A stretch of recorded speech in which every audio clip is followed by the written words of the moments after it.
하나님 말씀을 보도록 하겠습니다. 골로새서 1장 25절 말씀입니다.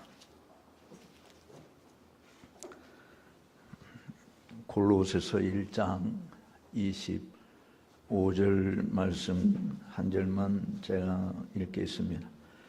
내가 교회의 일꾼 된 것은 하나님이 너희를 위하여 내게 주신 경륜을 따라 하나님의 말씀을 이루려 함이니라. 아멘. 고린도후서 2장의 말씀도 한 구절 더 보도록 하겠습니다. 고린도후서 2장 17절 말씀입니다.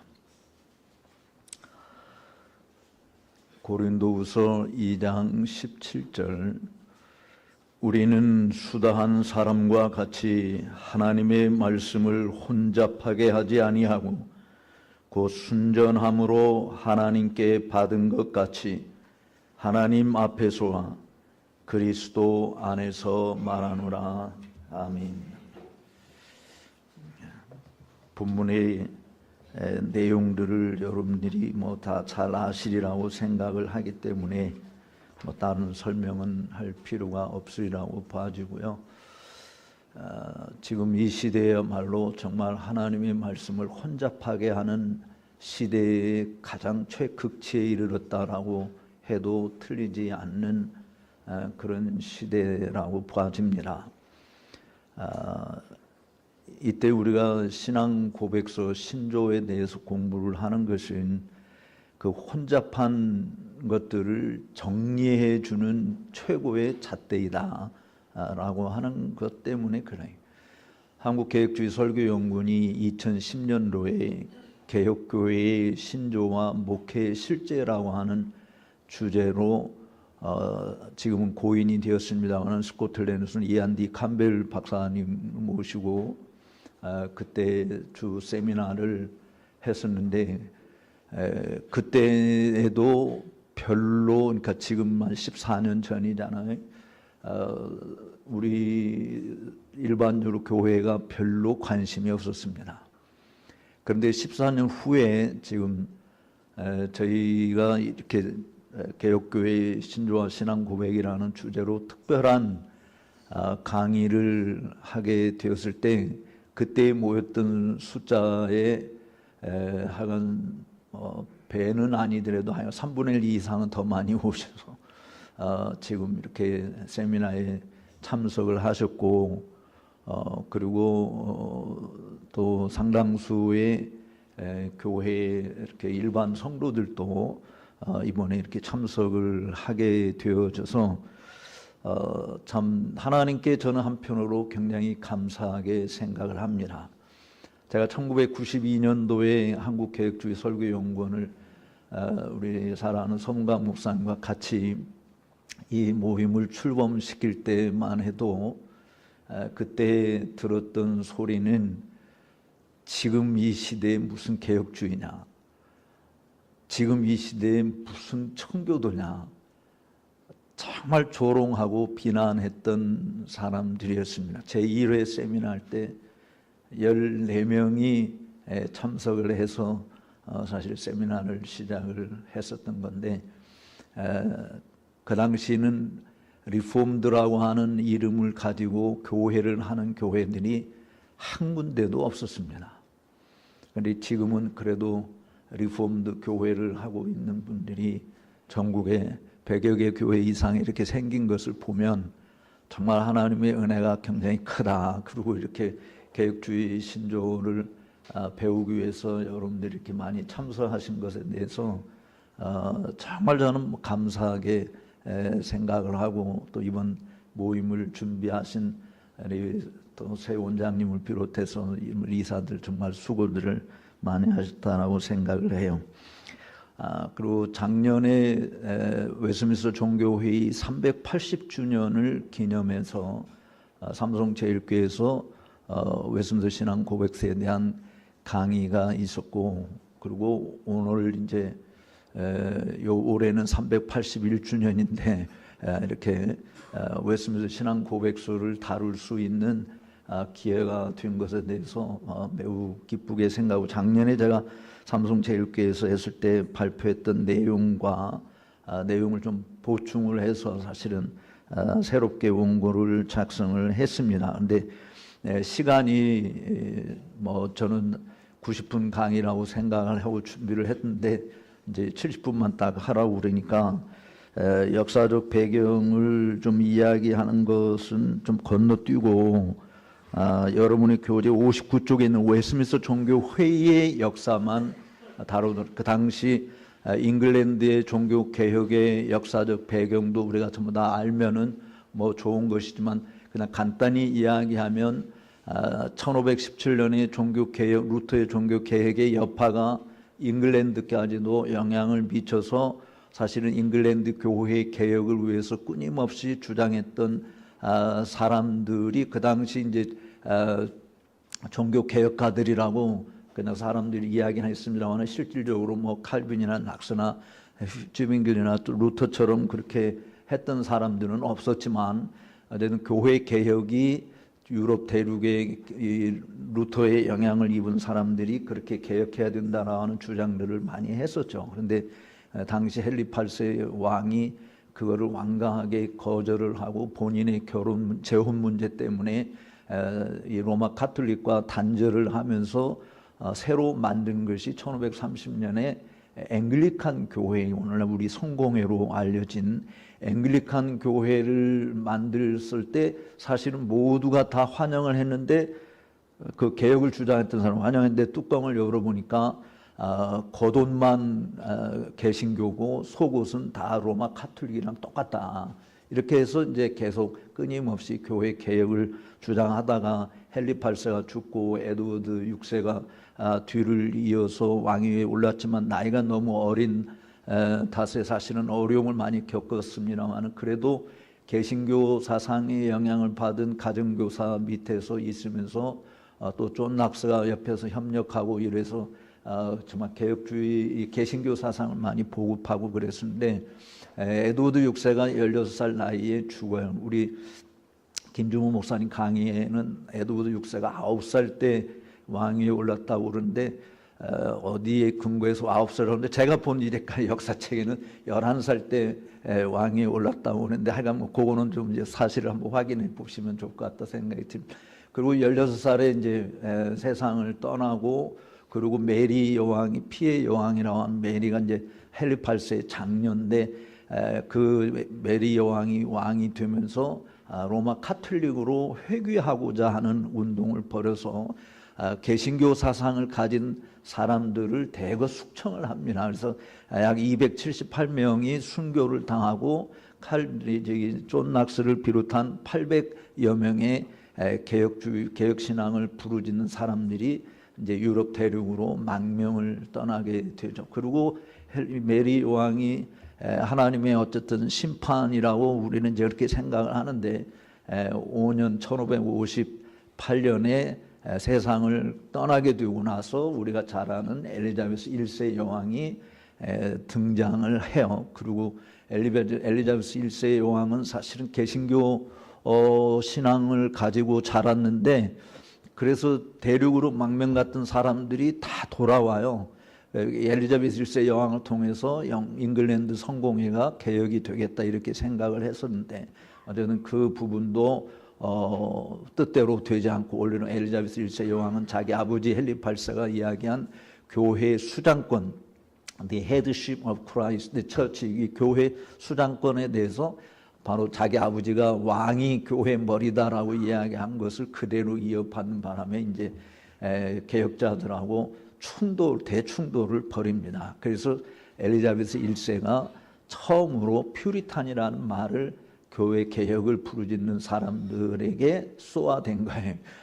지들만 깨끗하고 꼬장꼬장하고 바늘 어찌도 피 한 방울도 안 들어가는 사람들이고 자기들만 순결하고 옳고 뭐 이런 하여간 비아냥거리는 말로 퓨리탄이라는 말을 사실 붙여줘. 그때부터 이제 청교도 운동이 시작되고, 지금 우리가 웨스트민스터 신앙 고백서가 작성이 된 이때는 엘리자베스 1세 여왕이 1603년에 죽고, 그 다음에 제임스 6세 스코틀랜드 왕이 잉글랜드 왕으로 오면서 제임스 1세가 되고 그 제임스 6세 1세가 1625년에 세상을 떠나고 그 아들 찰스 1세가 왕위를 이어받아서 왕으로 있던 때에, 그러니까 1643년이니까 1625년에 아버지의 뒤를 이어서 왕위를 이어받은 제 찰스 1세 왕 때에 벌어진 교회 개혁 운동이다, 이렇게 보시면 되는데, 찰스 1세는 그러니까 웨스트민스터 종교 회의가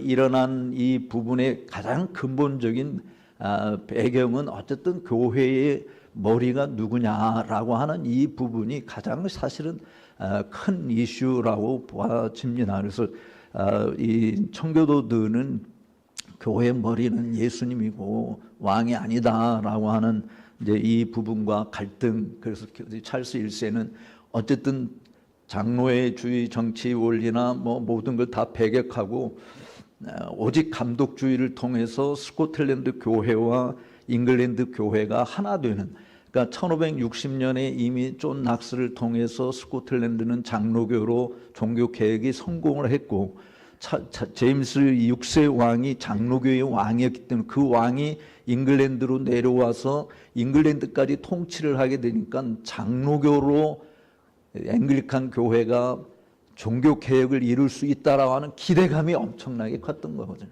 근데 제임스 6세는 이미 스코틀랜드에서 존 낙스 뒤를 이어서 종교 개혁을 완성시킨 앤드류 멜빌과 대충돌을 벌인 적이 있어요. 왕권 신수설 이런 문제로.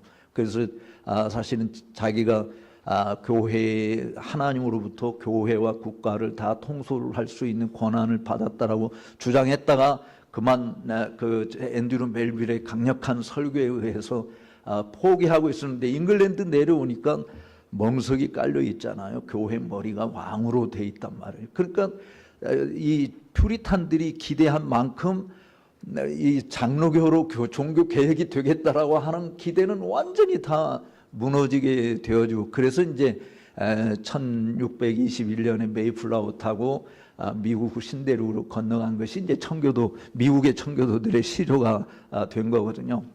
그러니까 찰스 1세는 아버지처럼 똑같이 스코틀랜드의 장로교회를 없애고 감독교회고, 잉글랜드의 감독교회 왕이 어쨌든 교회의 머리로서 주관을 다 하고자 하는 그런 일이 있었기 때문에 이 의회의 장로회주의를 선호하는, 그 당시는 그러니까 웨스트민스터 종교회의가 일어나기 전까지 그 회의 초창기까지만 해도 대다수 3분의 2가 장로회주의를 사실은 굉장히 선호했던 퓨리탄들이라고 그렇게 볼 수 있습니다. 그러니까 이 의회를 주도하고 있는 의회하고 의원들하고 왕권을 강화시키고자 하는 왕권과 자연스럽게 분열돼서 다시 왕당파, 의회파 이런 부분들이 생길 수밖에 없었던 그 상황 속에서 이 웨스트민스터 종교 회의가 열리겠는데, 원래 웨스트민스터 종교 그 신앙 고백서에서도 보면 종교 회의를 소집할 수 있는 권한이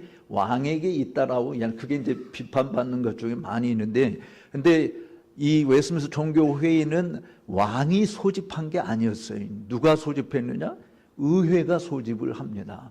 그러니까 이제 왜 의회가 소집을 했냐? 사실은 왕이 소집해야 되는데 지금 왕당파와 의회파하고 내란이 벌어져 있는 상황, 1643년에 사실 이미 시민 전쟁이 벌어져 있는 상황에서 왕이 왕실에 있지 못하고 다른 데로 지금 가 있는 상황이에요. 그래서 이 교회 문제를 해결해야 되는데 왕이 소집을 안 하니까 그냥 의회가 소집을 해서, 사실은 웨스트민스터 종교회의가 시작된 게 1643년 7월 1일부터 시작해서 1649년 2월 22일까지, 그래서 만 5년 8개월, 이게 이제 공식적인 모임이고요. 비공식적인 일들까지 합치면 1653년까지 장장 10년간에 펼쳐진 개혁교회의 범교회 회의였다, 이렇게 주장을 할 수 있습니다. 그 이후로 지금까지 찾아볼 수 없는 마지막 교회 회의다라고 저렇게 생각을 하는데, 사실 이번 강의도 좀 지금 우리가 도르트 신경 먼저 다뤘고 그 다음에 벨직 신앙고백서 다루는데, 도르트 신경은 1619년에 만들어진 거고 벨직 컨페션은 1561년에 만들어진 것이고, 그리고 웨스민스터 신앙국은 1648년에 완성된 거니까 사실 좀 시간별로 이렇게 신조를 다뤘으면 더 좋았겠다. 그래서 웨스민스터 신앙고백서가 맨 마지막으로 가야 되는데 중간에 이렇게 오게 된 것은 강사님들의 시간 조정상 어쩔 수 없이 이렇게 되었다라고 생각이 들어서 저는 사실은 웨스민스터 신앙고백서가 맨 마지막에 하이라이트로 이렇게 해야 되는 건데 중간에 하게 되어서 우리 사모 목사님이 이제 웨스민스터 소요리 문답 가지고 아주 그 도장을 완강하게 찍으리라 이렇게 생각을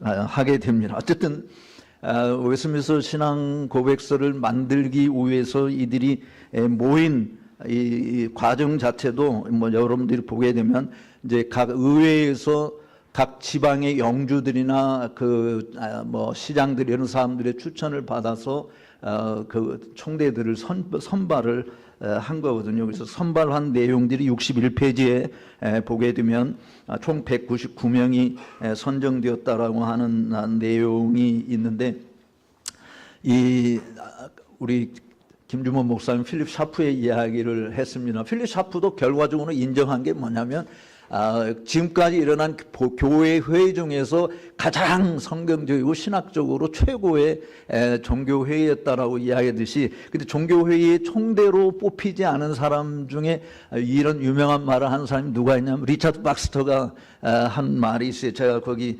밑에 61쪽 밑에 써놨는데, 웨스민스터 총회에 대해서 리차드 박스터가 뭐라고 평가하냐면, 사도 시대 이후 기독교 세계는 웨스민스터 총회 총대들만큼 가장 탁월한 신학자들로 구성된 회합은 없었다.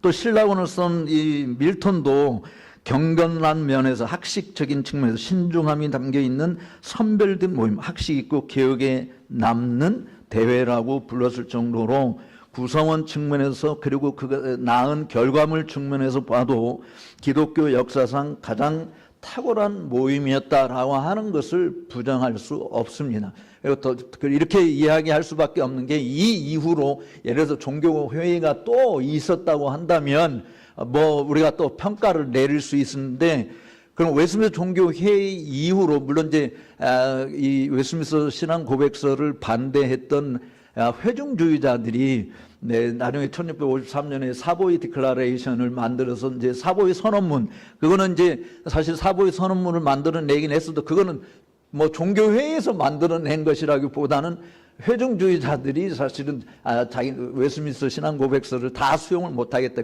그래서 만들어낸 건데, 실질적으로 내용은 교회와 국가 관계를 제정한 그것만 싹 빼고 나머지는 다 웨스민스터 종교 신앙 고백서랑 같은 것이기 때문에, 그 이후로 신앙 고백서를 뭐 만들어낸 무슨 종교회의, 범종교회의가 있었다라고 보기는 어려워요. 물론 1689년에 바프티스트 신앙 고백서가 나온 것이 마지막 신앙 고백서라고 우리가 보통 이야기하는데, 그거는 그냥 베프티스트 교단만을 위한 신앙 고백서이기 때문에 범교회적인 신앙 고백서라고 말할 수 있는 것은 사실 최종적인 게 웨스민스터 표준 문서다라고 이야기할 수밖에 없다고 봐져요. 어쨌든 여기 62쪽에 제가 있는 그 부분을 좀 읽고 지나가는 게 좋을 것 같아서 제가 읽어보겠습니다. 이 회의를 반대하는 왕이 총대들에게 참여하지 말라는 명령을 내려서 그런지 웨스민스터 종교회의에 처음 참석한 자들은 총 69명이 있다고 그래요. 그런데 회의가 거듭되면서 더 많은 사람이 참여해 장장 5년 8개월이나 되는 공식 모임이 진행되는데, 이런 과정에서 고령으로 세상을 떠난 분들도 있고 질병으로 참석하지 못한 경우도 있었어요. 그래서 대략 60-70명이 참석했다고 하는데, 사실 이것도 정확한 것이 그러니까 숫자가 몇 명 참석했냐 정확한 것은 아니에요. 왜냐하면 페스코 같은 이 학자는 70명 내지 80명이 참석했다라고 그렇게 또 기록하고 있으니까 정확한 숫자는 잘 모르지만, 그러나 실질적으로 토론을 왕성하게 주도했던 참석자들은 28명 정도였다라고 이야기합니다. 토론은 무제한적이었고 결론은 다수결로 정하였고, 재미있는 것 중에 하나가 여성 집사 문제를 신랄하게 토론했는데 문서에서는 싹 빼버렸다라고 하는 거예요. 아마 여성 집사에 대한 문제를 다룬 것이 남아있다고 한다면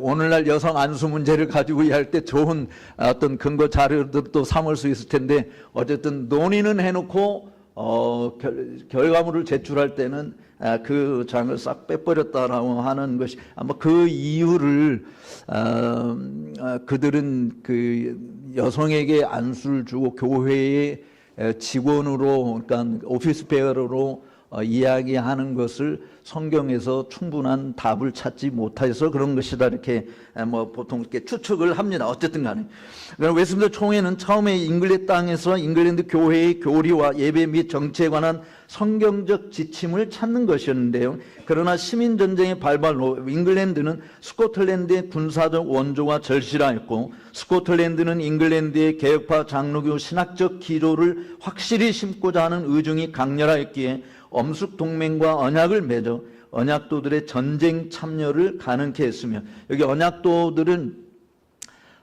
잘 모르신 분들을 위해서 언약도 운동사라는 책을 제가 쓴데 꼭 한번 장로교라고 한다면 읽어보시고요. 장로교인이 아니면 그냥 안 읽어도 괜찮은데 장로교인이라면 정말 꼭 읽어보시기 바랍니다.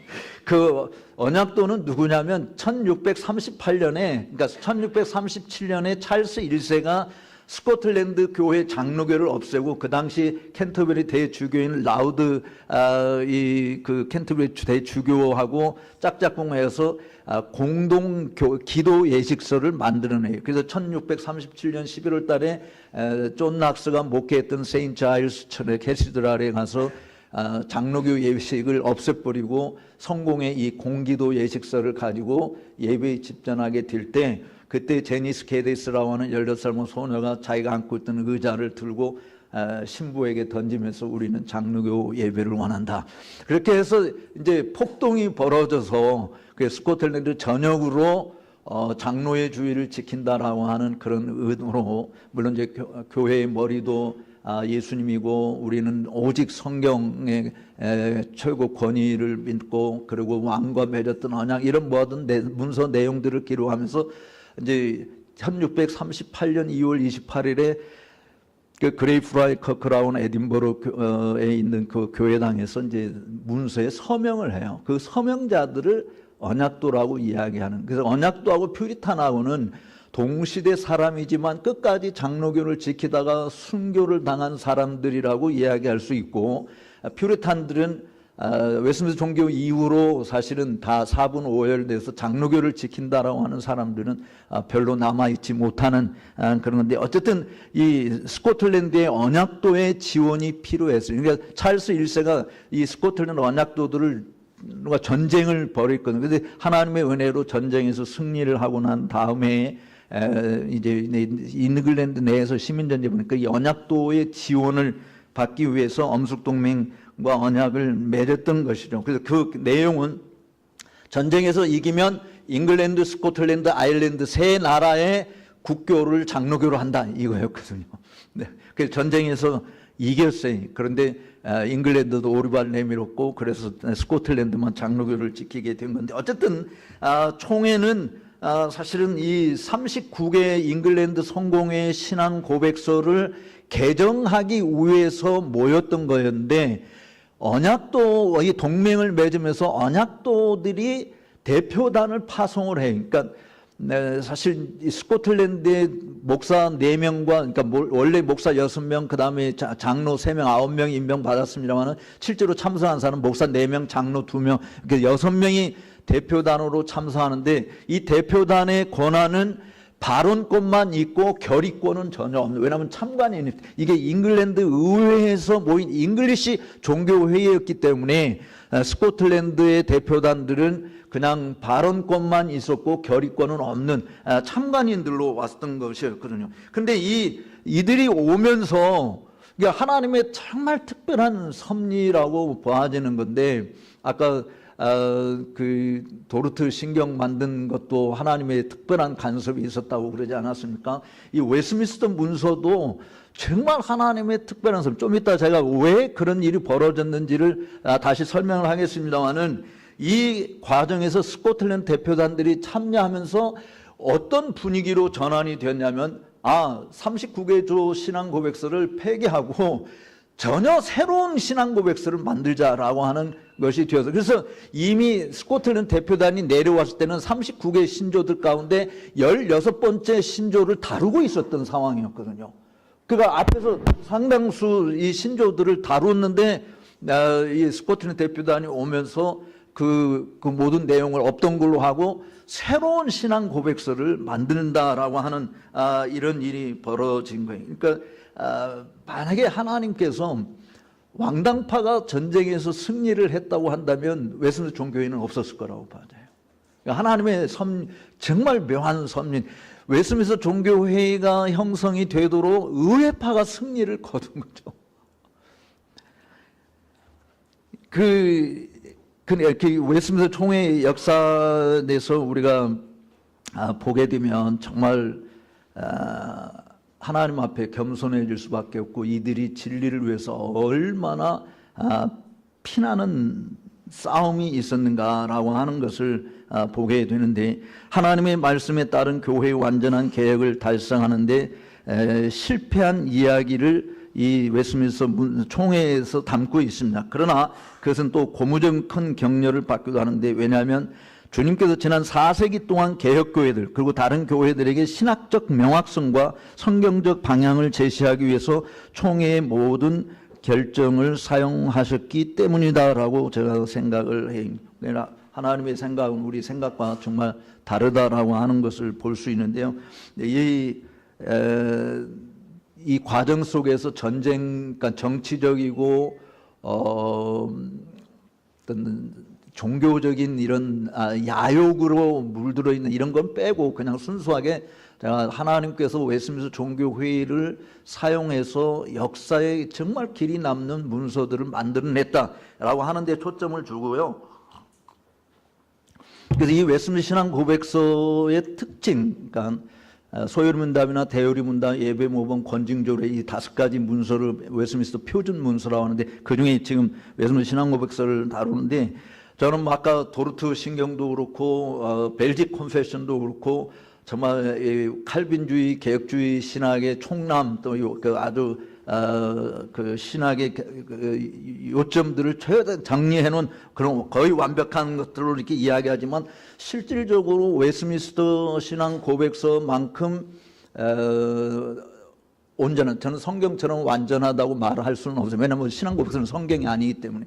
그렇지만 성경의 내용을 그렇게 총체적으로 집약적으로 우리가 믿고 따라야 될 것들이 무엇인지를 요약해 놓은 이 문서야말로 최고 절정에 이른 것이다. 그래서 저는 개인적으로, 저는 뭐 장로교 목사 입장에서, 여기 장로교가 아닌 사람들은 그냥 뭐 이거 무시해도 돼요, 제 말을. 근데 여러분들이 장로교인이라고 한다면 뭐 벨직 컨페런스도 가르치는 거 좋고, 토르트 신경 가르치는 것도 좋고, 하이델베르크 요리문답 가르치는 거 좋지만 사실은 웨스민스터 신앙 고백서를 가르쳐야 된다고 봐요.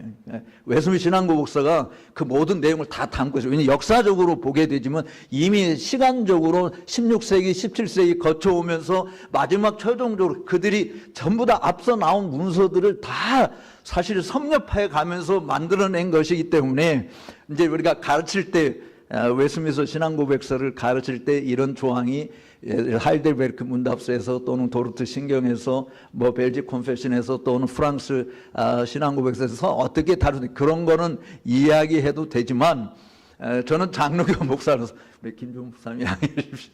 장로교 목사로서, 저 양반도 장로교 목사예요 사실. 그러니까 그리고 웨스민스터 신앙 고백서도 이미 교회에서 다 가르치고 했기 때문에. 그런데 사실은 웨스민스터 신앙 고백서를 가르쳐야 된다, 이 부분을 저는 강력하게 주장하고 싶습니다. 제가 아까 뭐 교수님, 이상훈 교수님도 그러냐고 그랬는데, 사실은 신학교에서 조직 신학을 가르칠 때, 뭐 우리 김주문 목사님도 제가 공부한 데서 나중에 가서 공부한 후배이긴 합니다만은, 저는 거기서 그 프리처치 칼레지, 지금 에딘버러 신학교로 이름이 바뀌었습니다만은, 조직 신학 교수가 첫 시간에 한 이야기를 잊어버릴 수가 없어요. 그분이 뭐라고 이야기하냐면, 신학은 강단에서 선포되지 않으면 신학이 아니다라고 하는 말부터 시작을 합니다. 그리고 모든 그 조직 신학의 내용들을 웨스민스터 신앙 고백서의 순서에 따라서 가르치는 거예요. 저는 조직 신학의 내용이 정말 우리 웨스민스터 신앙 고백서를 중심으로 해서 가르쳐야 우리 교단의 장로교 적어도 목사들이 우리가 믿고 있는 신앙이 이런 거구나라고 그 위에 서 있는 건데 전혀 학교에서 웨스민스터 신앙 고백서를 안 가르치잖아요. 여러분들 웨스민스터 신앙 고백서 배운 적도 없고 들은 적도 없는 제가 어느 교회에 갔는데 거기서 웨스민스터 신앙 고백서를 강론을 하겠다고 그러니까 거기 장로님 한 분이 서창원 목사는 이단 아니야? 아니 웨스민스터 신앙 고백서가 뭐야? 우리 한 번도 들어본 적이 없는데 우리 교단에 속해 있는 장로 임직 받을 때 다 성경이 정확무한 하나님의 말씀인 것과 웨스민스터 신도 개요서와 대소림 대비 성경이 주는 가르침인 줄 알고 믿고 따르기는 그렇게 서약을 했잖아요. 그 장로 자기가 그렇게 서양을 했잖아. 근데 내가 웨스민스터 신앙고백서 가르친다고 나보고 이단 아니야? 이렇게 교인들한테 이야기하는. 그러니까 너무 우리 교단이 사실은 우리가 믿고 있는 신조 기본적인 것들을 가르치지 않기 때문에 목사도 안 배웠고 그렇게 안 배웠기 때문에 못 가르치는 거죠. 그러니까 성도들도 다 자기 속에는 옳은 대로 그냥 믿고 살아가는 이런 안타까운 현실을 나타냈고 우리 합동적 교회뿐만 아니라 대부분 장로교가 다 여자 목사 있는데도 개혁교회라고 이야기하고 온갖 비본질적인 요소들을 교회 안에 다 도입하면서 우리는 개혁주의, 우리 교단은 개혁주의 이렇게 헛소리하고 있는 사람들이 너무 많은 그런 안타까운 현실을 만들어냈다라고 봐야지. 어쨌든 웨스민스터 종교회의에 왜 하나님이 이런 역사를 했는가라고 하는 것은 64쪽에 저는 있다고 생각해요. 제가 늘 우리 개혁주의 설교연구원의 모임에서도 이야기하고 또 같은 동역자들에게 이야기하는 것이 우리는 지금 교리적인 것에 관심을 많이 기울이고 있어요. 근데 좀 교리적인 면에 관심을 기울이는 이유가 뭔지는 우리 것을 알자라고 하는 것도 있지만 해볼 거 다 해보다가 안 되니까 이제 교회 성장하게 한 방편으로 교리 공부가 필요한 거 아니냐라고 해서 교리 공부를 가르쳐요. 웨스민스터 신앙 고백을 믿어서 그렇게 믿고 그렇게 해야 되겠다고 해서가 아니고 그냥 교회 성장의 한 방편으로 교리를 가르치는 것만 있을 뿐이지 그 교리가 예배를 변화시키고 성도 개인의 삶을 변화시키고 우리 성도들의 사회생활을 변화시키는 데까지 전혀 못 나간다라고 하는 부분이거든요. 그러니까 그 부분이 정말 이렇게 우리가 믿는 거로 말한다라고 이야기한 부분을 우리가 이야기는 아까 제가 골로새서 1장 이런 것처럼 내가 교회의 일꾼이 이런 것은 너희를 향한 하나님의 경륜을 따라 하나님의 말씀을 이루려 함이니라라고 이야기했는데 하나님의 말씀을 이루려고 한다고 한다면 우리가 이미 도르트 신경에서도 그렇고 벨직 신앙고백에서도 봤듯이 내 임의적인 주관적인 그런 해석과 판단으로 이야기하는 것이 아니 이미 우리에게 주어져 있는 믿음의 선진들을 통해서 나와 있는 이 신앙 고백서 위에 그러니까 성경과 신앙 고백서 위에서 가르치고 전달해야 되는데 신앙 고백서를 모르니까 다 자기 주관적인 생각을 하는 거죠. 그래서 교회마다 다 틀리는 부분이 나오는데 그중에 그래도 개혁교회 교리를 이야기한다고 하시는 분들에게 있어서 가장 취약점이 뭐냐? 기도거든요. 근데 여러분 웨스민스터 신앙 고백서 역사를 보면서 제가 이건 오래전에 발견한 이야기지만 늘 이렇게 이야기해도 우리는 다 그냥 한 귀로 듣고 흘려버리는 일이 많아요. 근데 제가 거기 인용한 그 당시 로버트 베일리라고 그 스코틀랜드 대표단 중에 서기관으로 따라온 로버트 베일리가 쓴 내용을 제가 길게 거기 인용을 했습니다. 여기 그 내용을 보면 정말 여러분들이 와 하고 감탄할 수밖에 없으리라고 보는데 제가 잠깐 읽어볼게요. 신학적 토론과 함께 총회는 헌신적인 경건의 시간을 가졌다. 의회와 함께 그 시대의 청교도 경건의 특징인 정기적이고 비정기적인 금식기도를 그러니까 웨스민스터 종교회의 기간 동안에 계속 이 일을 정기적이고 그 비정기적인 금식기도를 가졌다. 언약의 서명을 위해서 세인트 마가릿 교회에서 열린 국회와 총회 합동회의에서 화이트 목사는 거의 1시간 동안 기도했고 나이 목사는 1시간 정도의 건면을 했고, 그리고 핸더슨, 여기도 스코틀랜드 대표단으로 오신 알렉산더 핸더슨 목사 역시 1시간 동안 기도했다. 그런 다음 언약 문서를 낭독하고 영 박사의 기도와 윌슨 목사의 시편 찬송을 인도하고 기도로 마무리하면서 금식으로 인해 목요일 아침까지 휴회했다고 한다. 로버트 베일리는 1644년 5월 17일에 에섹스 장군이 전쟁터로 진군하기 전에 요청한 금식 기도를 아침 9시부터 오후 5시까지 중단 없이 8시간이나 계속하였음에도 영국에서 본 가장 감미로운 날이라고 묘사했다. 그의 기록에 의하면 닥터 트위스, 이 당시 총회장입니다. 닥터 트위스가 간단한 기도로 시작한 후에 마샬 목사는 놀랍도록 열정적이고 신중한 방법으로 총재들의 죄를 고백하며 2시간 동안 가장 신령한 기도를 드렸다. 그 외에 아로 스미스 목사는 1시간 동안 설교했다. 그런 다음 시편 찬송을 불렀다. 바인 목사는 거의 2시간 동안 기도하였으며 펄만 목사는 1시간 설교를 했다. 그리고 시만 목사가 2시간 기도하였고, 그리고 시편 찬송을 불렀다. 그 후 핸더슨 목사가 간략하며 진정한 마음으로 도로하는 감미로운 말씀을 전하였으며 치료되어야 할 오류들과 특별히 제세력파들과 도덕력 폐기론자들의 오류를 날카롭게 지적했다. 총회장인 트위스 목사는 짧은 기도와 축복선언을 마무리했다. 여러분, 안 놀라십니까? 총회 모인 기간 동안에 따로 하루 금식 기도일을 정하고 아니면 경건의 시간을 정하고 목사가 나와서 대표 기도하는데 1시간 또는 2시간 대표 기도했다. 여러분, 1시간 동안 기도한다고 이야기하면 다 자는 사람들이 대부분일 거고 더도 2시간 한다. 이게 실질적으로 이제 그 신론을 다룰 때 어떤 사람은 조지 길레스피가 기도했다라고 하고 어떤 사람은 사무엘 루터포드가 기도했다고 정확하게 모르는데 상당수가 조지 길레스피 목사님이 기도했을 것이다라고 생각. 그러니까 이 신론을 다룰 때 먼저 이제 대표 기도를 하고 그 다음에 토론을 하고 결정을 하는 건데 대표 기도를 했어요. 근데 2시간 기도한 거예요. 대표 기도를 2시간 했습니다. 2시간. 2시간 하고 나자 닥터 트위스가 한 이야기가 그거예요. 총대 여러분, 제가 한 말씀 드리겠습니다. 우리 다 총회에서 할 듯이 하라게요.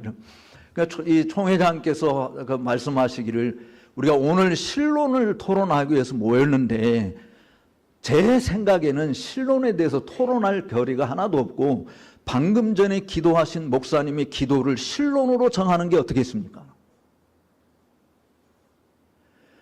아니, 종이에 써가지고 온 것이 아니고 그냥 목사님이 눈을 감고 2시간 가까이 기도를 했는데 그 기도를 듣고 나서 총회장이 이거를 바로 신론으로 채택하자.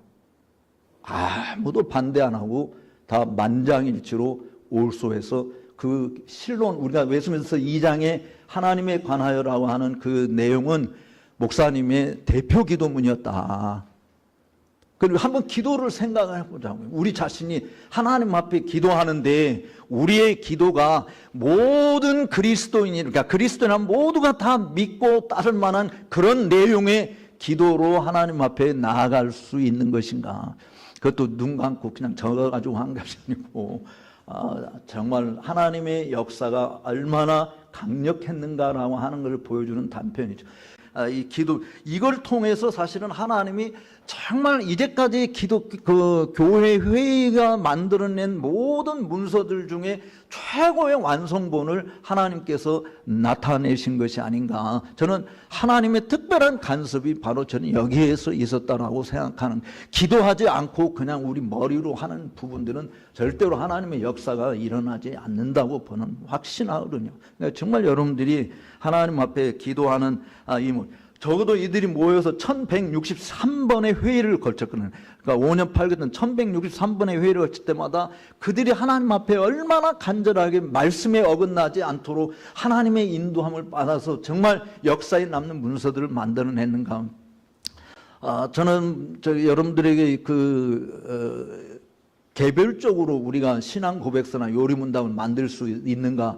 만들 수 있다고 생각을 해요. 그렇지만 그것이 공교회용으로 사용을 할 수 있느냐라고 하는 건 다른 문제죠. 근데 내가 만들 수 있지만, 내가 요리문답을 예를 들어서 사무엘 루터포드 목사님도 본인이 교회에서 목회하면서 요리문답을 만들었어요. 근데 그런 요리문답들이 정말 성경에 준하고 기독교 역사 속에서 만들어진 그런 문서들에 비교했을 때 흠잡을 데가 없는 거냐라고 하는 검증을 해야 되는데 내가 만들어놓고 내가 검증하기 어렵잖아요. 누가 검증을 해줘야 되는 거 아니겠어요? 그러니까 지금 그런 모든 것들을 지금은 우리 시대는 할 수 없으니까 이미 하나님께서 믿음의 선진들을 통해서 우리에게 남겨주신 그 좋은 문서들을, 유산들을 잘 활용하는 것이 필요하다라고 하는 것이. 그래 이들이 보여준 특성 중에 두 번째 특성이 65쪽에 성경에 종속된 교리만이 참된 교리다라고 하는 것도 여러분들이 보시고, 사실은 성경 신앙고백서는 성경이 아니지만 신앙고백서가 가르치고 있는 모든 내용이 성경으로부터 나옵니다. 그러니까 성경에 종속되지 않는 것은 참된 교리가 아니다라고 하는 이 부분을 말씀드리고 싶고, 68쪽에 세 번째 신적 무한 작품이 아니라 성경의 가르침을 총괄하는 교훈이다라고 하는 이 부분인데요. 69쪽에 보면은 중간에 거기 라틴어 써놓은 이 부분이요, 참 정말 좀 의미 있는 말이라고 생각해요. 규정짓는 규범이요, 규정할 수 없는 규범이다. 성경을 저는 웨스트민스터 총대들이 이런 말까지도 다 사용을 했는데, 성경을 뭐라고 했냐, 규정짓는 규범이고 규정할 수 없는 규범이다. 이 말은 성경이 하나님의 종합무한 말씀이기에 신앙과 삶의 모든 문제를 판단하는 최종적인 최고 권위임을 말하는 것입니다. 그런 의미에서 단어 하나하나, 문구 하나하나 일일이 살피면서 문장 하나하나에 성경이 무엇인지를 확고히 담아냈다라고 보아져요. 그러니까 이것만큼 기독교가 무엇인지를 정확하게 짚어낸 근간은 없다라고 보아집니다. 이들의 성경과는 자유주의 신학자들에게 심각한 도전을 받아온 것이지만 성경과의 변질과 왜곡이 현대 교회의 세속화와 퇴보를 낳은 장본이라고 하는 판단은 저만의 주장은 아닐 것입니다. 지난 역사 속에서 계명주의 사고가 신적 진리의 권위보다 인간의 이성적 판단을 앞세우게 되므로 신적 규범했던 성경의 교훈을 인간의 모든 영역에서 제거하는 시도들로 이어져 결국은 종교의 무용성까지 주장하게 된 것이죠. 종교 계획자들이 남긴 유산인 솔라 스크립츄라, 토타 스크립츄라, 이 말씀으로 돌아가는 것만이 교회의 생명력을 굳건히 하는 것이다 라고 하는 것이고요. 구성적인 내용은 70쪽에 제가 다 해놓은데 한번 보시고, 그 다음에 네 번째로 특성이 공교의 교리적 통일성을 이야기하고, 사실은 칼빈이 요리문답을 만들고 기독교 강요를 만든 것도 우리가 공교회성을 회복하기 위해서, 적어도 지역이 다르고 사용하는 말들이 다르다 할지라도 같은 신앙 고백, 같은 진리를 믿고 따른다라고 하는 측면에서. 그런데 그 교리적 통일성이 뭐냐, 대한민국의 만의 신앙 고백서를 따로 만들어야 될 이유가 있느냐, 없잖아요. 중국의 교회를 위한 신앙 고백서를 따로 만들어야 되냐, 그럴 이유가 하나도 없다라고 하는 거지. 지상에 있는 모든 교회가 주님의 교회라고 하는 것을 우리가 믿는다고 한다면 그 주님의 공교회가 믿고 있는 말은 뭘로 표현하겠느냐, 이 성경의 가르침을 일목요연하게 우리가 믿고 있다고 고백할 수 있도록 만든 것이 신앙 고백서다. 그래서 성경과 신앙 고백서가 필요한 거예요. 성경을 내가 가지고 이것을 읽고 개인적으로 묵상하고 성령의 조명을 통해서 깨달은 바 있지만, 그것이 올바른 깨달음인지 점검하는 것은 바로 신앙 고백서를 통해서 점검이 되고, 그게 옳다라고 할 때 말할 수 있는 것이지, 내가 이렇게 이해했는데 이거는 누구도 이야기 안 하네, 그럼 내가 말하지 말아야죠. 내가 혼자 스스로 잘난 척하고 나만 거룩한 성령의 직접적인 인도함을 받는 것처럼 사람들을 호도할 이유가 하나도 없는 거예요. 우리가 믿고 있는 모든 도리는 다 교리적인 통일성을 이루기 위한 것인데, 그 통일성을 뭘로 이야기하는 거냐, 그리고 B.B. 워필드가 이야기한 72쪽에 보면 하나의 신조로서 웨스트민스터 표준 문서의 중요성이라고 하는 논문에서 뭐라고 말하냐면, 역사적으로 말해서 그것들은 1600년간의 갈등 이후에 복음주의 종교의 요소들이 최종적으로 결정화된 것이다. 과학적으로 말해서 그것들은 복음주의 종교에 들어가는 모든 것과 복음주의 종교가 세상에 존속하기 위해 보호되어야 하는 모든 것에 대해 기록된 가장 풍부하고 가장 정확하며 가장 잘 보호된 진술이다. 종교적으로 말해서 그들은 영적 종교에 주목할 만한 기념물이다 라고 이야기했습니다.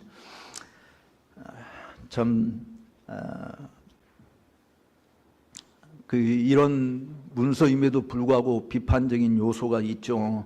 비판적인 요소 가운데 가장 큰 것이 이제 성령론이 없다.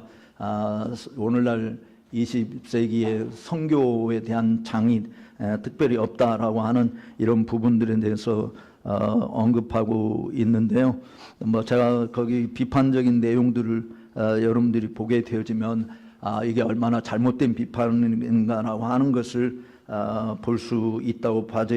그게 사실은 미국에서 1903년에 신앙고백서를 수정하면서 우리가 웨스트민스터 신앙고백서는 33장까지 있잖아요. 그래서 34장의 성령론, 35장의 선교론에 대해서 내용을 첨부해서 채택했고, 남장로교가 1942년에 이를 받았고, 그리고 한국의 통합적 교단이 교단 헌법에 이 34장과 35장을 첨가했어요. 근데 우리 합동 측이나 고신 측은 이 부분을 첨가하지 않았습니다. 사실 그런데 재미있는 표현을 보게 되어지면 신들 교수가 쓴 내용도 있습니다만은 오히려 성령론이 있다, 선교론이 있다고 그래서 교회가 그럼 더 발전이 되었느냐라고 하는 질문을 던지는 것이, 오히려 교회가 발전되기는커녕 성령론을 집어넣고 선교론을 따로 집어넣었지만 오히려 지금 현대 교회는 더 쇠퇴한 그 면이 너무 많다라고 하는 부분과 성령론이 없다라고 하는 부분에 대해서는 사실은 성령의 사역과 관련이 있습니다. 성령은 자기를 드러내기 위해서 이 땅에 오신 분이 아니잖아요. 그러니까 웨스트민스터 총대들이 생각이 성령을 따로 빼서 하는 것보다도 성령이 하시는 일들이 뭐냐, 그래서 그리스도를 증언하고 우리 그리스도인들에게 중생의 역사와 또 성령의 열매를 맺기 위해서 하시는 모든 역사, 그래서 구원론을 다루면서 성령의 하시는 역사에 대해서 낱낱이 기록하고 있다라고 하는 부분. 그래서 저는 웨스트민스터 신앙고백서 자체만으로도 성령이 어떤 분인지를 충분히 증거할 수 있는 내용이 있다라고 하는 것을 말씀드리고 싶고요. 셋째로 국가교회 형태, 이 부분에 대한 반발이 있는데, 왜냐면 에라스티안이라고 하는 이 사람들은 이제 국가교회, 그러니까 왕이 교회의 머리이기 때문에 교회의 모든 교리적인 것이나 권징이나 책벌 이런 것들이 다 왕의 할 수 있다라고 이렇게 이야기한 것을 그 23장 국가 위정자에 관한 규정을 제가 이야기하는데, 사실은 웨스트민스터 총대들이 그런 왕의 권한을 이야기한 걸 분리시켜 놓은 것을 볼 수 있어요. 최고의 주이시고 왕이신 하나님은 자기 밑에 자신의 영광과 공공의 유익을 위하여 백성들을 다스리는 위정자를 세우셨다. 그 목적을 위해 그들에게 무장할 수 있게 하셨고, 그것은 선한 일을 하는 자들을 보호하고 격려하며 악을 행하는 자들에게 형벌을 주게 합니다. 그리스도인이 위정자 직임을 맡게 되면 공직 수행을 받아들이는 것이 합법적이다. 공직을 수행하면서 나라의 건전한 법률에 따라 내 나라로 구성되어 있기 때문에 그 내 나라의 법률을 의미하는데요. 특별히 건강과 공의와 평화를 유지하는 것이라야 한다. 이게 그 국가와 교회의 관계를 다룬 내용들을 보게 되면 오해를 받을 만한 요소는 저는 없다고 생각하는데, 어쨌든 여러분 한번 보시고요. 그 다음에 마지막으로 하나만 더 말씀드리게 되면, 저는 오순절주의자들이 이야기하는 성령의 다양한 역사에 대해서, 또 젠더 문제라든지 양심의 문제라든지 인권 문제라든지 동성애 문제라든지 동성애 결혼 문제라든지 인공지능이라든지 이런 문제들에게 이 웨스트민스터 신앙고백서가 지침을 주지 못하기 때문에 새로운 신앙고백서가 필요하다고 이야기하는데, 공감은 하지만 새로운 지침서를 만들어낼 수 있는 공교회를 누가 어디에서 소집을 해서 모여서 결정하고 그것을 옳다라고 받아들일 수 있는 것이 없냐. 현재는 현대 사회에서는 이게 불가능합니다.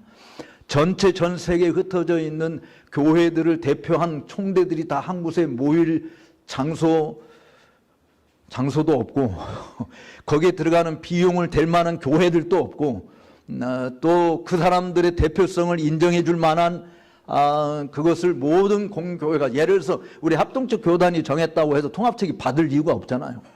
우리 뭐 여당이 받으면 정하면 야당이 반대하고 야당이 받으면 여당이 반대하고 하는 것인데 이게 지금 현대사에서는 불가능하다. 그러니까 하나님의 역사의 주인이신 하나님의 전체 섭리 가운데서 하나님께서 우리에게 웨스민스터 신앙 고백서를 주셨다라고 이해할 때는 그 신앙 고백서가 표준 문서로 사용하기에 충분하고 하나님께 기도하면서 이 시대에 필요한 문제들을 고민하고 그 말씀에서 끄집어내는 작업을 해야 될 책임은 저와 여러분들에게 있다라고 생각을 해요. 그래서 제가 이 웨스민스터 신앙 고백서를 어떻게 강론하고 설교할 것이냐라고 하는 것은 사실은 제가 교회에서 목회하실 때 웨스민스터 신앙 고백서를 가지고 설교를 7년 동안 했는데 그 7년 한 것 중에서 그냥 엑기스만 뽑아서 책으로 낸 것이 개혁교회는 무엇을 믿는가라고 하는 책이 있고요. 여러분들에게 소개를 해드리고 그 다음에 사실 그 전에는 별로 나와 있는 게 나영화 교수님이라든지 윌리엄슨 누구지?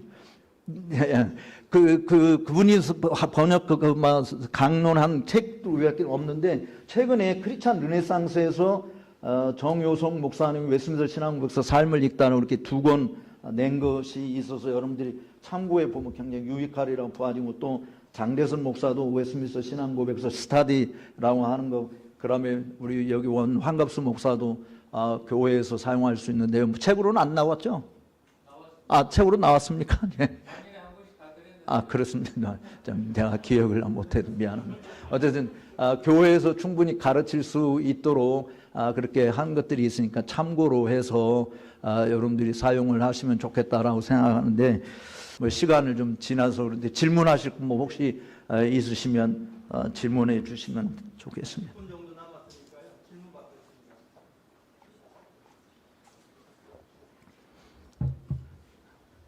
없으면 더 할까요? 사실 웨스민스터 신앙 고백서를 교회에서 그러니까 여러분들이 교회에서 최소한 3년마다 한 번씩 반복해서 가르치는 것이 필요하다라고 생각을 합니다.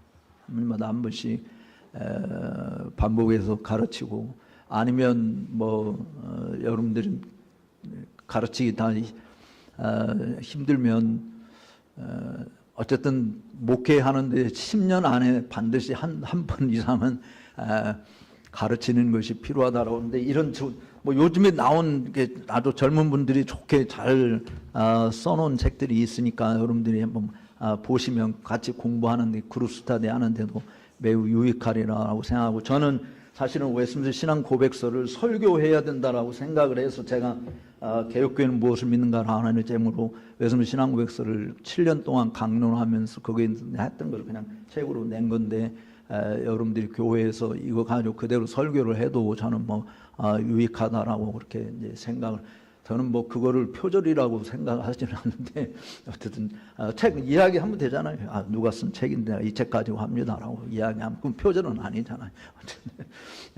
그 신앙 고백서를 정말 여러분들 스스로 애용하시고 공부하면 할수록 신앙 고백서의 그 매력에 그 깊이에 그 장엄함에 그 하나님의 역사하심의 그 압도적인 그 위엄을 모르겠어요. 저는 그렇게 그 읽으면서 늘 그런 느낌을 받습니다. 여러분들도 신앙 고백서를 정말 사랑하시고 교회에서 즐겁게 가르치는 교회 성장하게 한 일원이 아니라 교회가 이렇게 믿고 여기에 서 있다라고 하는. 근데 개혁교회는 교회 그러니까 이제 교리를 가르치는 사람들이 사실은 신학이 우리의 삶이어야 되지 않습니까? 청교도들이 이야기하는 것이 사실은 theology is the blessed life, the everlasting blessed life of the science of everlasting blessed life라고 이야기했는데, 그러니까 가장 복되게 사는 예술이 신학이는데 그 신학이 그러니까 웨스민스터 신앙고백에서 가르치면서 예를 들어서 예배에 대해서 뭐라고 말하냐, 주일 성수에서 뭐라고 말하냐 그렇게 믿고 가르치고 따라야 되잖아요. 근데 예배는 신앙 고백서에서 말하고 있는 것하고는 전혀 다른 방식의 예배고 주일 성수도 전혀 다른 방식의 주일을 보내고 뭐 그렇다 한다면 웨스민스터 신앙 고백서를 믿는다라고 가르친다고 하는 이유가 뭐겠어요? 그러니까 신학이라고 하는 것은 우리의 삶의 모든 것이어야 된다라고 보는 거죠. 예배 방식도 교회 제도도 교회 교육도 다 신학이 좌우하는 것이다 라고 하는 것입니다. 그리고 우리 가정생활도 신학이 좌우하고 이 사회생활도 신학이 좌우하는 것이 되어야 된다. 제가 사실 지난 5월달 6월달 케냐 갔다 오고 그 다음에 7월달 스리랑카 갔다 오고 계속 이렇게 하면서 좀 몸이 많이 좀 약해져가지고 사실은 아픈 상태에 있어서 다 회복이 되지 못한 상태로 오늘 강의를 하게 돼서 정말 여러분들이 죄송하게 되는데, 제가 케냐에 있으면서 정말 발견한 한 이야기만 하게, 질문이 없으니까 그냥 그 이야기만 하나 해드리고 마칠게요. 아프리카 교회에서 제가 한국에서 선교사님들을 통해서 집약적으로 들은 이야기들, 그리고 실제로 아프리카 갔다 오신 많은 목사님들을 통해서 들은 이야기가, 아프리카는 아프리카 특유의 전통과 관습이 있어서 한국식으로 그렇게 개혁주의 교회 하는 건 이건 꿈도 꾸면 안 된다 이렇게 이야기했어요. 제가 올해 3번째 가게 됐는데 정말 가서 본 교회들마다 다 그냥 하는 것이 뭐냐면 다 찬송 부를 때 춤추고 노래 부르고 박수치고 막 다 나와서, 아니 그냥 앉아서 그냥 우리가 흔들흔들 하면서 뭐 박수치는 건 내가 이해를 하겠어. 근데 그게 아니에요. 먼저 여전대 회원들이 다 일어서 나와서 한 바퀴 돌면서 춤 다 추고 그 다음에 여전대에 들어가면 남전대회가 다 나와서 또, 그 다음에 남전대회가 들어가면 중고등학생들이 또 나와서, 중고등학생 들어가면 유초등부 애들이 또 다 나와서 다 이래. 그럼 내가 성경에서 하나님을 예배하는데 이렇게 하라고 하는 근거가 있냐? 없던데, 교수님 우리는 아프리카 특유의 문화와 관습이 이러기 때문에 우리 전통입니다. 그래서 내가 예배 방식도 성경에서 하나님이 제정해 주신 원리에 따라서 해야 되고 그러지, 니네 성경에 보면 이집트의 풍습 본받지 말라, 2세대 풍습 본받지 말라, 니네 문화가 성경에서 나왔냐? 내가 그랬어. 니네 문화가 성경에서 나와, 그렇다면 해라. 근데 성경에서 나온 것이 아니면 성경이 말하고 있는 것을 해야 되지 않느냐. 근데 이제 제가 마지막 주일에 제 영국의 친구가 저한테 편지를 보내서 나이로비에 모 교회가 있는데 나보고 자기네 교회에서 개척하고, 여러분들도 제프 토마스 목사님 우리 강사로 몇 번 오셨는 분, 그분이 목회하면서 선교사를 파송해서 40년 동안 그 교회를 목회를 하고 은퇴를 그 교회에서 파송한 선교사 은퇴를 했어요. 6년 동안 지금 현지인이 목회를 하는데 나보고 가서 케냐 간다니까 너 가서 좀 자기 잘하고 있는지 한번 확인 좀 해봐라. 그래서 그 교회를 간다고 이제 제가 그 목사한테 편지를 보냈는데, 아프리카 교회 중에서요 주일날 오후 예배가 있는 교회는 한 번도 본 적이 없어요. 주일날 예배 한 번밖에 안 해요. 아침 9시부터 1시까지 막 3시간 4시간 모여서 예배하는 게 끝이에요. 근데 그 3시간 4시간 예배하는 가운데 3분의 2는 다 춤추고 노래 부르고 막 박수치고 막 다 이러고, 심지어 그냥 헌금까지도 나면 여기 닭새끼 갖고 오고 뭐 강아지 뭐 고기 갖고 오고, 그러면 예배 시간에 경매를 붙여. 다 살 사람 손들어. 정말 막 이 속이 뒤집히는 건데 어떻게 이게 예배냐 말이지. 그러니까 나를 데리고 간 선교사님, 그러니까 오후 예배가 있다고 해서 내가 그럼 오전 예배 설교하고 내가 오후 예배 당신 예배 가겠다라고 해서 이제 시간 맞춰서 하는데, 나를 데리고 간 선교사님이, 교수님 제가 케냐에 30년 동안 살았는데요 리폼드 교회 없습니다. 그냥 말만 리폼드지 가시면 실망 잔뜩 하실 겁니다. 그러냐 하고 그래도 갔어요. 근데 가가지고 그 교회 오후에 3시 예배가 있는 서 갔는데 정말 놀랐어요. 당회장실에 들어갔는데 그 당회장실에 서재에 꽂혀있는 책이 전부 다 리폼드 책이에요.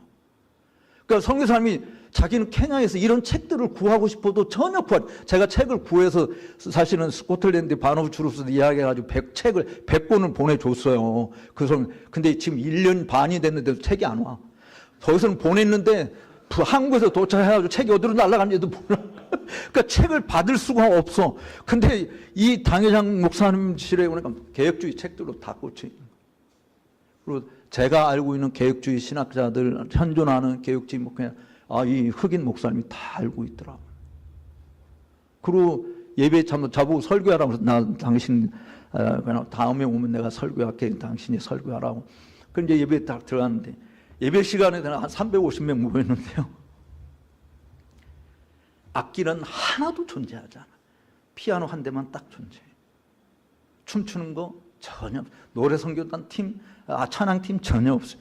앞에서 우리 전통적으로 70년대 한국교회 장로교회 전통적인 예배 모습이 그대로 진행이 되는 거예요. 그리고 설교에서 내가 또 하나 놀란 것이, 케냐 목사님들 제가 300여 명 만났는데요, 300여 명 목사님들 만난 것 중에서 성경 창세기부터 요한계시록까지 1독 이상 한 사람 손 들어보라는 딱 2사람 손 들었거든요. 창세기부터 요한계시록까지 1독 이상 한 사람 2사람밖에, 성경을 읽지도 않아요. 성경, 그러니까 무슨 책인지 칼빈의 기독교 강의는 알지도 못하는 사람들이. 그런데 설교 시간에 그 목사님이 설교하는데, 여러분들이 읽고 있는 칼빈의 기독교 강요에 몇 페이지에 이런 내용들이 있습니다 하면서 칼빈의 기독교 강요를, 나는 다른 말을 묻는다. 여러분들이 읽고 있는 칼빈의 기독교, 케냐 목사들 중에서 칼빈의 기독교 강요 있는지도 모른다니까요. 그런데 그 교회는 칼빈의 기독교 강요를 성도들이 다 읽고 있다. 그러면서 하나님의 도덕법의 유용성에 대해서 강의를 하는데, 설교를 하는데, 대요리 문답 98번, 99번 가지고 그걸 가지고 강론을 하는 거예요. 그러니까 정말 설교도 너무 산박하게 개혁주의 신학에 근거해서 하는데, 놀란 게 외국 유학 갔다 왔느냐. 아니, 그곳에 영국에서 파송한 그 선교사님 밑에서 40년 동안 목회하면서 그 밑에서 자라서 그 선교사님 은퇴하고 그분 이어받은 거예요. 제가 고민하는 질문이 뭐였었냐면, 끝나고 오면서 영국 선교사는 개혁주의 신앙을 가지고 아프리카의 이 관습과 전통 문화가 강한 곳에 이렇게 번듯한 개혁주의 교회를 반듯하게 세워놨는데, 우리 한국 선교사님들이 케냐 선교 50주년이라고 하거든요. 선교사님들 중에 당신이 세워서 이렇게 키워서 이렇게 하는 자랑스러운 내놓을 만한 교회가 있느냐. 제가 만난 선교사님들 중에서는 그런 거 내놓을 만한 사람이 아무도 없어요. 왜 우리는 전부 다 정말 뽕짝이고 춤추고 놀고 하는 막 이런 교회를 만들어야 되고, 왜 리폼드 교회를 하나 못 만드느냐. 그럼 선교사님들 자신들이 리폼드 신학이 없기 때문에 일어나는 일이겠지만, 교회의 관습과 문화 전통이 중요하지 않고 우리에게 주신 성경이 뭘 말하고 있느냐, 그리고 우리가 믿고 있는 웨스민스터 신앙 고백서에서 정말 뭘 가르치고 있느냐, 그것이 교회를 형성하고 성도들의 삶을 규정한다라고 하는 것을 여러분들이 정말 명심하고, 그렇게 어긋난 성경과 신앙 고백서에서 어긋난 가르침들은 고쳐야 된다. 그것이 개혁이다 라고 하는 것을 말씀을 드리면서 강의를 맺도록 하겠습니다. 제가 두서없이 말씀을 드린 것 같아서 죄송하긴 한데, 어쨌든 강의 들어주셔서 감사합니다. 기도하고 마치도록 하겠습니다. 살아계신 하나님 아버지, 감사합니다. 우리가 입으로만 믿는다라고 말하지 않게 해주시고, 우리의 목회 현장이 하나님이 거주하시기에 가장 행복해 하시는 그런 현장으로 바꾸어갈 수 있도록 주님 도와주시옵소서. 우리의 연약함을 주님이 아시지 않습니까? 하나님 아버지, 우리 힘으로 안 되는 것 주님이 아시지 않습니까? 거대한 세속의 물결과 인본주의 물결 속에서 이분으로는 개혁주의를 이야기하고 웨스민스터 신앙 고백서를 이야기하지만, 우리의 마음은 그곳에서부터 멀리 떨어져 있고 여전히 현실에 안주하는 일들이 많은 이티, 하나님 아버지, 우리를 도와주셔서 정말 주님이 왕이 되시고 주님이 교회 머리 되시고 주님이 교회 주인 되심을 드러내는, 그래서 만군의 주 하나님 한 분 외에는 다른 신이 없고, 우리가 주님의 이름으로 부름받은 주의 일꾼들이고, 우리가 하는 모든 일들이 기록된 말씀에 근거하여 행하는 자들임을 온 땅에 알게 하는 일에 복되게 쓰임받는 저희들 되게 해 주옵소서. 아버지 하나님, 우리가 개혁주의 신조들과 신앙 고백서를 배웁니다. 그저 지식으로만 알고 있는 것으로 그쳐지지 않게 하여 주시고, 우리 믿음의 뿌리가 어디에서부터 왔는지를 잘 생각하고 주님 안에 깊이 뿌리를 받고 그 터 위에 우리를 세우되 사도적인 가르침을 받은 대로 믿음에 굳게 서서 하나님 앞에 감사와 찬송과 영광을 무한히 올려드리는 우리의 삶이 되게 하여 주옵소서. 이 자리에 머리 숙인 살아가는 종들에게 성령과 지혜로 충만하게 하여 주시옵시고, 하나님의 말씀이 말하지 않는 것은 말하지 않게 하여 주시고, 하나님의 말씀이 침묵하고 있는 곳에서는 침묵하기를 즐거워하고, 하나님의 말씀이 참으로 가르치는 곳에서는 우리들이 어떤 희생과 아픔이 있다 할지라도 그 말씀을 이루어드리는 교회의 일꾼들이 다 되게 하여 주시옵소서. 존귀하신 주님, 우리 한국개혁주의 설교연구원을 세워주시고 지난 32년 동안 함께해 주신 것을 감사합니다. 앞으로도 하나님 아버지, 주님이 오시는 날까지 변치 않는 마음으로 진리를 위해서 힘써 일하게 하여 주시되, 사람들이 많은 사람들이 혼잡하게 하지만 하나님께로부터 받은 이 말씀 그리스도 예수 안에서 순전하게 준거하고 가르치고 세워가는 하나님의 일꾼들이 다 되도록 도와주옵소서. 존귀하신 예수님 이름으로 간절히 기도 올리옵나이다. 아멘.